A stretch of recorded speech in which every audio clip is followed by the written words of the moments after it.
Welcome on back, everybody, to the All Aussie Rules YouTube channel. This is our mid-season review, week number 1, as we go through mid-season reviews for all 18 clubs as they get their buys each week. This week, we've already released the Brisbane one. That one came out yesterday. Today is the North Melbourne Kangaroos. There's 2 more to come out this week. They'll be on Friday. There'll be Sydney and GWS. Sydney at 8am and GWS at 1pm. Next week there's 2 teams having the bye, so we'll have both of them, and then we'll continue on through the next 4 or so weeks of buys, doing an episode on each team, how they're going so far, how they're going for the rest of the year. As always, don't forget to like, subscribe, comment, let me know what you think of the Kangaroos. Obviously their season hasn't been great to start with, but we'll see what happens going forward. As always, this one, actually, all these reviews are just going up on YouTube and YouTube only. The regular podcast episodes, there's 2 of them a week. They go up on YouTube and Spotify every Monday and Thursday. Also have social media. We have Twitter, we have Instagram, we have TikTok, we have Facebook. It's all Aussie Rules on all of them. So check me out everywhere. And yeah, we'll jump straight into it. As with all of our mid-season reviews, we're going to have a look at the season so far, how they're travelling, have a look at each player, how they're going. We'll have a look at what's coming up for the rest of the season for each team, and then we'll finish off with what our expectations are for the rest of 2024. So we'll jump straight into the Kangaroos here. Season so far, lot of red. First up, obviously they didn't start in round 0. Their first game was in round 1 against the Giants, who had already played and won a game. And to be honest, it wasn't a terrible result. They only lost by 39 points, mainly because they kicked straight. GWS kind of flogged them in most facets of the game, but Kangaroos kicked straight and Giants didn't, so probably scoreline looks a little better than it probably was. Round 2 they went, well no, they hosted Fremantle at Marvel and they lost that one by 26. They were right in it for, I won't say big chunks of the game, but decent chunks of the game. They were competitive. 26-point loss is their closest they've got to anyone so far this year, so not a bad result. Obviously Fremantle not well known for travelling to Melbourne too well, but I think they're 3-0 so far this year, so they're obviously going okay when they come to Melbourne. Round 3, they hosted Carlton, and this was a bit of a domination by Carlton. They won that one by 56. Then it was gather round. They went to Norwood Oval, played Brisbane, and got belted by an out-of-form Brisbane, who were 0-3 going into this. Obviously North Melbourne were also 0-3. Brisbane got 70-point win. Round 5, they went and played Geelong. They lost that one by 75 points and were thoroughly dominated most of the way through it.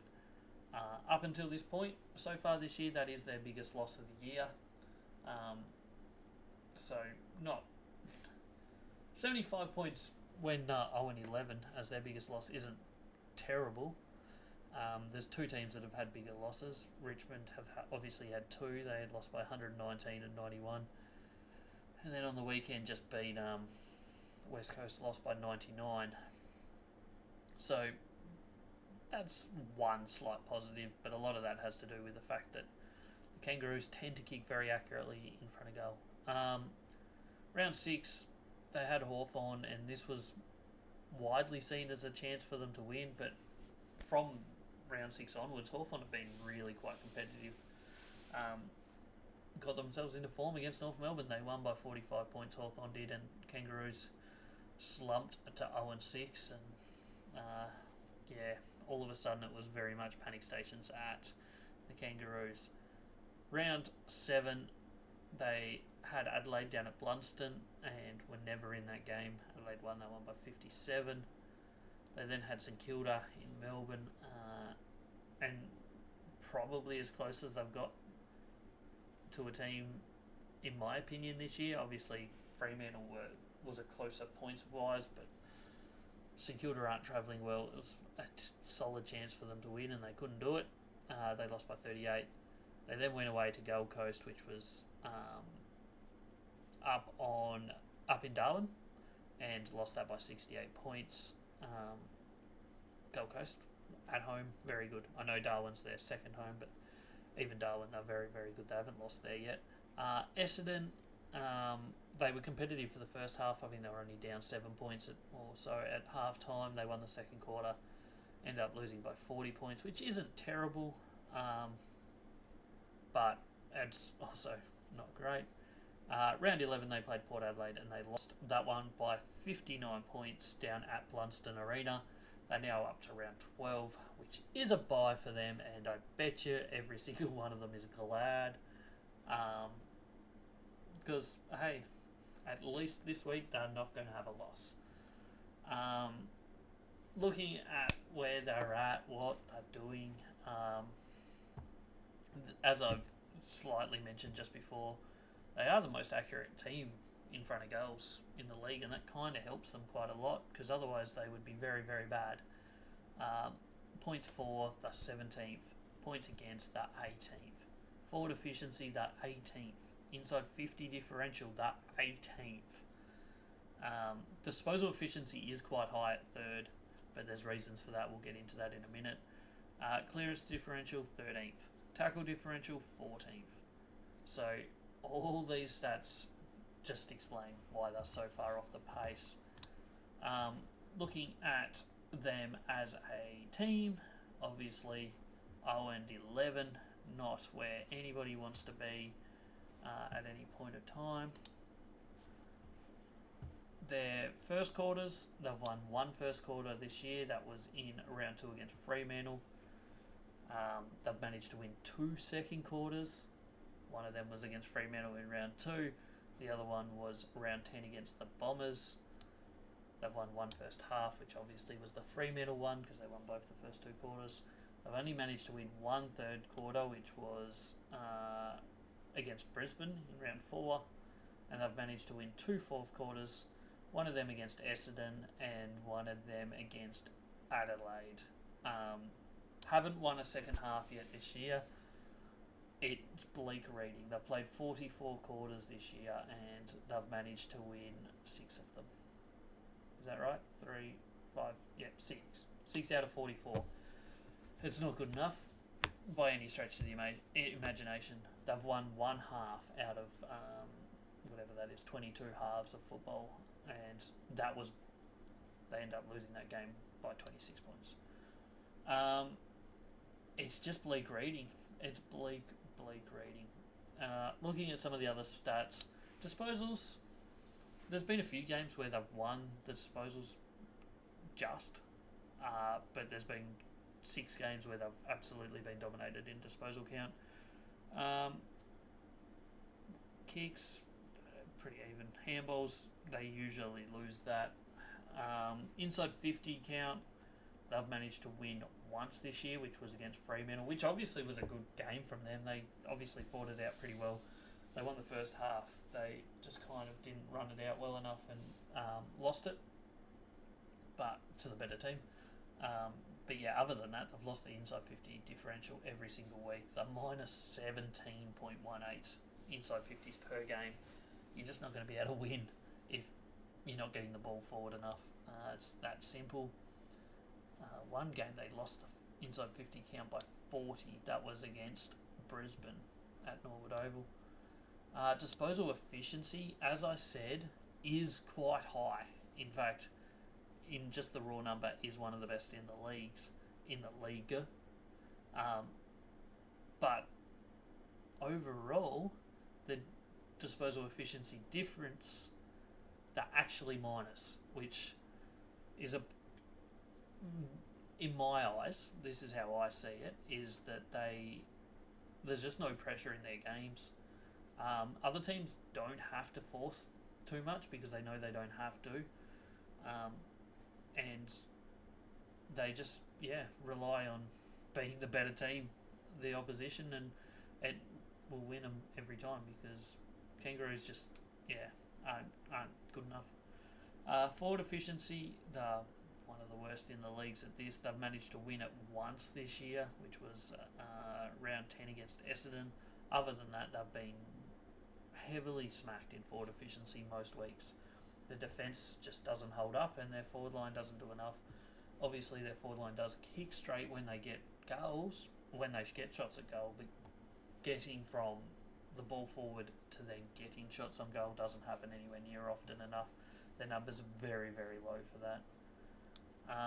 Hit-outs they're very good at, but that means nothing really in the grand scheme of things. Clearances they're not too bad at. They're kind of mid-pack, just behind the mid-pack.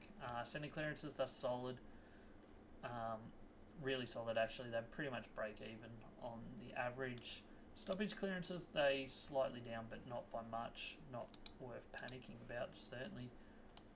Contested football they had not won once this year up until the weekend. They did actually beat Port Adelaide at contested football, so hallelujah, praise the Lord. It's that is a good sign for them because they don't have many good signs from this year, but they consistently get beaten quite comfortably at contested ball. So to get a win was, in that regard, was a positive. Obviously, it didn't help them win the game. They still lost by quite a big margin, but it's at least a good sign. Uncontested ball, they occasionally win. They won it in round 2, they won it in round 5, and then they won it in round 10. So,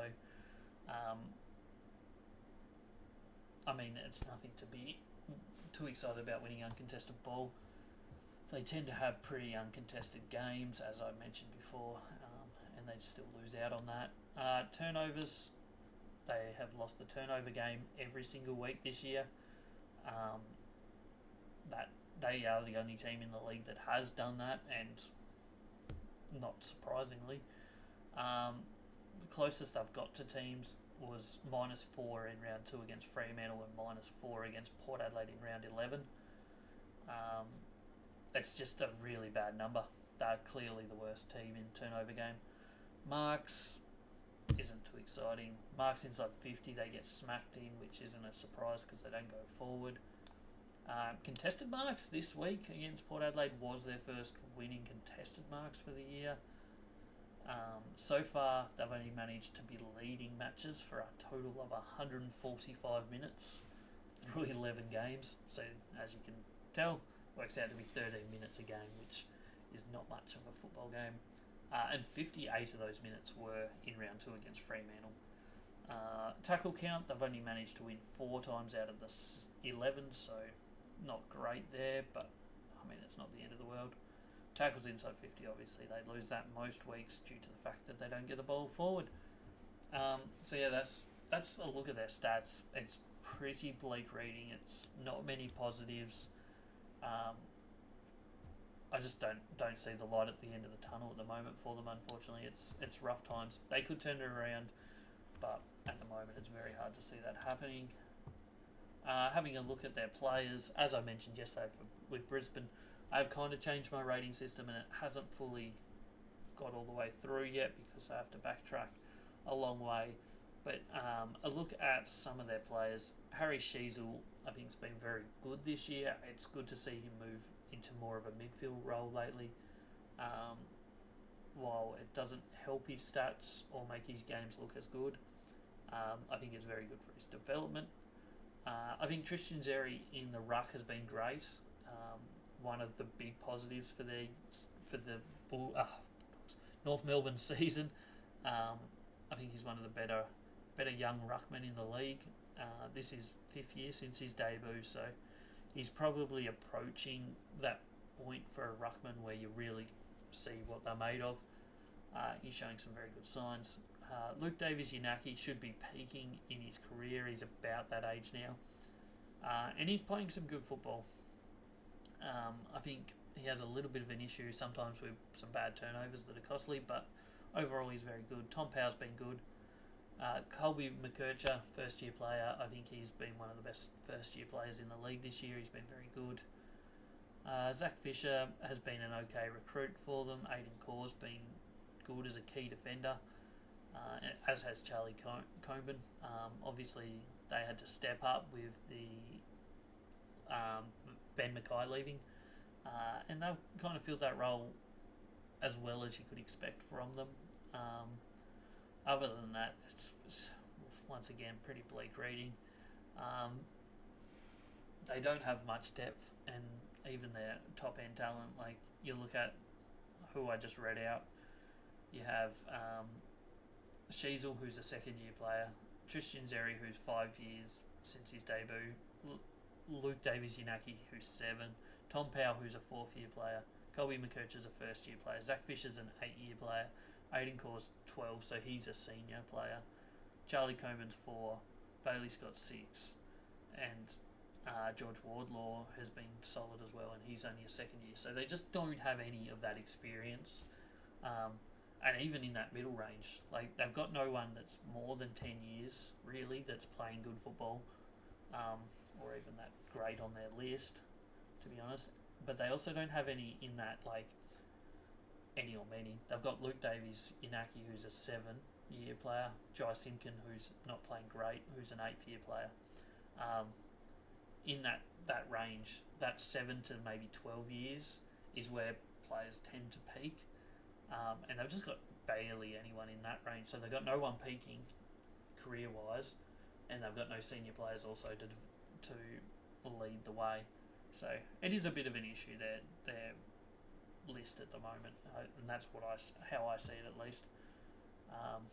So yeah, that's the players. We'll have a look at what they've got coming up for the rest of the season. Where will this win come? If indeed a win comes, nobody knows at the moment. But this is what they got. They got West Coast out of the bye over at Optus Stadium. Probably as good a chance as they're going to have in the next 6 weeks, to be honest. But the way the Eagles are playing, especially at home, it's pretty hard to see them winning this one, based on what we've seen. Then they've got Collingwood at Marvel, which you would expect will be a tough game. It will be the week before Collingwood goes to a bye, so maybe they're going to hope to catch them on an early break. Obviously, Collingwood are fighting injuries at the moment, so it'll be interesting to see how that develops. Melbourne is going to be a very tough game at the MCG. They then got the Doggies at Marvel, which the Doggies in current form should absolutely smoke them. Gold Coast at Marvel. Gold Coast don't travel well. Maybe a sneaky chance in round 17. Round 18 you can pretty much write off right now. Sydney at the SCG, they're not going to win that.